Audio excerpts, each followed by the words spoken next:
बिस्मिल्लाहिर्रहमानिर्रहीम। अस्सलाम वालेकुम। उम्मीद है सब खैरियत से होंगे। आज का हमारा जो टॉपिक ऑफ डिस्कशन है वो है phases of mitosis. 9th class की पहले ही है, उसका चैप्टर नंबर 5 है। तो 4 लेक्चर इसके ऑलरेडी हो चुके हैं, आज 5वां लेक्चर है। तो इससे पहले हमने प्रोफेज को डिस्कस किया था। इसके 4 बड़े मराहल थे जो फेजेस ऑफ माइटोसिस थे। तो उसका हमने पहला जो फेज़ था वो डिस्कस किया था, प्रोफेज। तो आज जो सेकंड फेज़ है वो है मेटाफेज़। तो इसको डिस्कस करते हैं। मेटाफेज़ ये चंद पॉइंट हैं, ये अगर याद रह जाएं तो आगे लिखना आसान हो जाता है। तो मेटाफेज़ क्या है? मेटाफेज़ का जो मेटा का मतलब होता है दरमियान, फेज़ का मतलब मरहला। कहता है कि ऐसा मरहला जिसके अंदर क्रोमोसोम सेल के दरमियान में तरतीब पा जाए। तो हमारे पास इससे पहले जो मरहला था उसमें स्पिंडल फाइबर निकली थी और सेल के वस्त में आई थी। और मेटाफेज में क्या होता है कि दोनों जानब से जो स्पिंडल फाइबर हैं, ये हमारे पास है स्पिंडल फाइबर है, और दोनों क्या है कि अपोजिट पोल से क्रोमोसोम के साथ आकर अटैच हो जाती हैं। दोनों क्या है कि ये अटैच किस पोर्शन पे होंगी? Kinetochore protein. यहाँ पर ये जो पोर्शन था इसको हमने कहा था सेंट्रोमेयर, और जिस पॉइंट पर आकर स्पिंडल फाइबर अटैच हों उसको हम कहते थे किनेटोकोर। तो कुछ स्पिंडल फाइबर ऐसी होती हैं कि जो जब ये साइज़ में बढ़ जाती हैं, क्योंकि ये फ्लेक्सिबल भी होती हैं और टब्यूलन प्रोटीन की बनी होती हैं, जिसे माइक्रो टब्यूल्स भी बोलते हैं।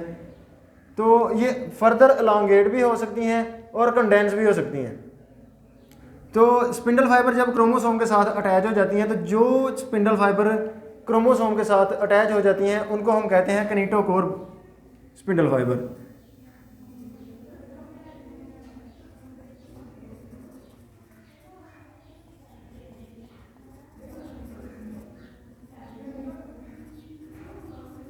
और जो जिनके दरमियान में कोई भी क्रोमोसोम ना आए और वो स्पिंडल फाइबर खुद ही एक दूसरे के साथ अटैच हो जाएं, उनको कहते हैं नॉन किनेटोकोर स्पिंडल फाइबर।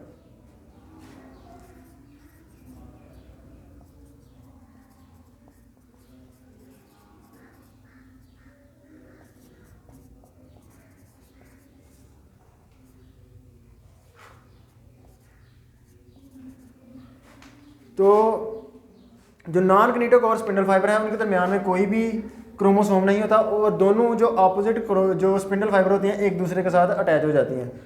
और ये जो क्रोमोसोम है ये एक प्लेट की जरूरत में मेटाफेज प्लेट बना देते हैं, इक्वेटर में तरतीब पाना शुरू हो जाते हैं सेल के वस्त में, दरमियान में।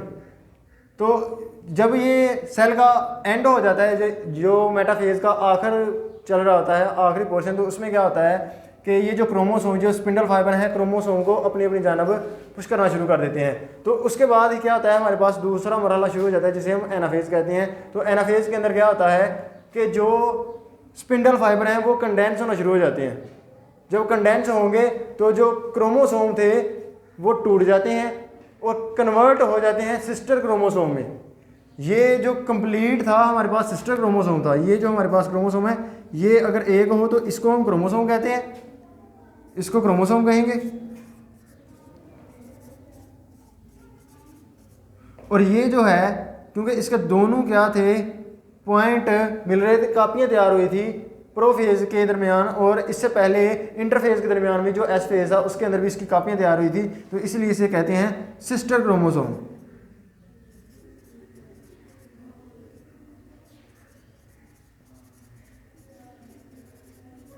तो इसी वजह से ये जो सिस्टर क्रोमोसोम है अब ये अलहदा हो चुके हैं, और सिस्टर क्रोमोसोम अब किस में कन्वर्ट हो जाए? सिस्टर क्रोमाटिड में। अब ये सिस्टर क्रोमाटिड में अलहदा हो चुके हैं। जब ये क्रोमोसोम को स्प्लिट किया जाता है, तोड़ा जाता है, जब ये इनके ऊपर पुलिंग फोर्स लगती है, जो स्पिंडल फाइबर हैं इनके ऊपर फोर्स लगाते हैं और ये अलहदा अलहदा हो जाते हैं, तो अब ये जो सिस्टर क्रोमोसोम थे ये सिस्टर क्रोमाटिड में बदल जाते हैं।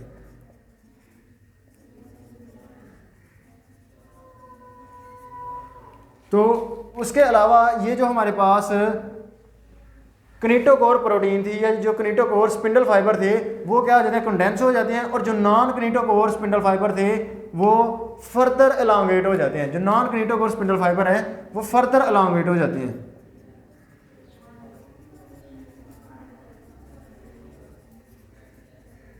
मज़ीद लंबे हो जाते हैं, क्योंकि ये फ्लेक्सिबल है। और इनके दरमियान कोई भी कनेक्शन नहीं था क्रोमोसोम का कि जिसकी वजह से ये क्रोमोसोम को तोड़ें। तो इसके दौरान आखिर पे ही ये क्या होता है, एनाफेज ख़त्म हो जाता है और टीलोफेज का प्रोसेस शुरू हो जाता है। चूँ ही टीलोफेज का प्रोसेस शुरू होता है तो टीलोफेज में सिर्फ इतना सा याद रखना है कि it is the reverse of prophase. ये प्रोफेज का उल्ट है। इसमें क्या होगा, ये जो कनेक्शन है इसको तोड़ दिया जाएगा, इस कनेक्शन को दरमियान से तोड़ दिया जाएगा। तो अब क्या होता है कि हमारे पास दो अलग से सेल बन जाते हैं। तो जब टीलोफेज, क्योंकि प्रोफेज में हमने कहा जाता है कि ये it is the reverse of prophase, prophase का उल्टा है।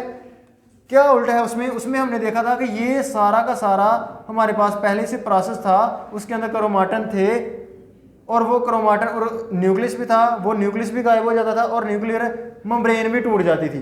तो उसका उल्ट क्या होता है कि इसके दरमियान ये जो क्रोमाटन है, अब सिस्टर क्रोमाटन हमारे पास, तो इसमें क्या होती है, ये मेम्ब्रेन भी बन जाती है और न्यूक्लियोलस भी इसमें आ जाता है। तो सेम इसी तरह, क्योंकि दो सेल बने, माइटोसिस में हमने देखा था कि एक सेल में दो सेल में कन्वर्ट होगा और वो फर्द जो मजीद उसके जो आइडेंटिकल होगा विद पेरेंट सेल, उसमें नंबर ऑफ क्रोमोसोम जो सेल डिवाइड हो रहा है उतने ही होंगे जितने के पेरेंट सेल में, और वो जो सेल डिवाइड हो रहा है, जो नया सेल बन रहा है, वो बिल्कुल हूबहू वैसा ही होगा जैसा कि पेरेंट सेल होगा, आइडेंटिकल होगा। तो उसके अंदर भी क्या होता है, ये न्यूक्लियोलस है।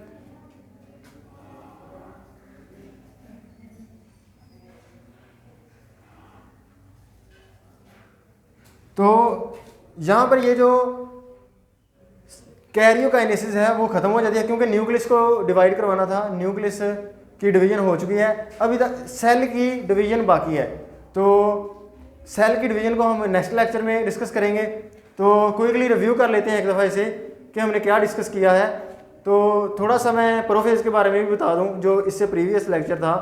तो प्रोफेज में हमने देखा था कि प्रोफेज एक ऐसा मरहला है जिसमें जो क्रोमाटन थे वो लूजली धागानुमा साख्तों थ्रेड लाइक स्ट्रक्चर थे, और वो जो एक प्रॉपर उनकी शेप बनती है और वो क्रोमोसोम की शक्ल इख्तियार कर लेते हैं, और उनके दरमियान जो न्यूक्लियर मेम्ब्रेन होती है, न्यूक्लियर एनवेलप होती है, वो टूट जाती है, और जो सेंट्रियोल होते हैं वो अपोजिट पोल में चले जाते हैं, और जो न्यूक्लियोलस होता है वो गायब हो जाता है और स्पिंडल फाइबर निकलती है न्यूक्लियोलस से।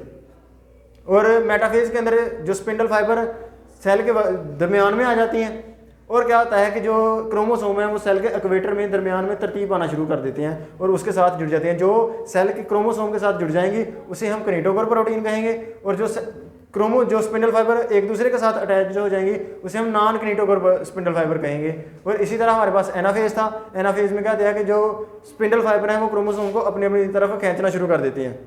तो जो क्रोमोसोम थे, सिस्टर क्रोमोसोम थे, वो अब कन्वर्ट हो चुके हैं सिस्टर क्रोमाटिड में, और जो सिस्टर क्रोमाटिड है वो हमारे पास अब नेक्स्ट उसके गिर्द दो मेम्ब्रेन बन चुकी हैं, एक ये सेल मेम्ब्रेन है, एक ये न्यूक्लियर मेम्ब्रेन है, और न्यूक्लियोलस भी आ चुका है। तो उम्मीद है कि आज का लेक्चर आप लोगों को समझ आ गया होगा।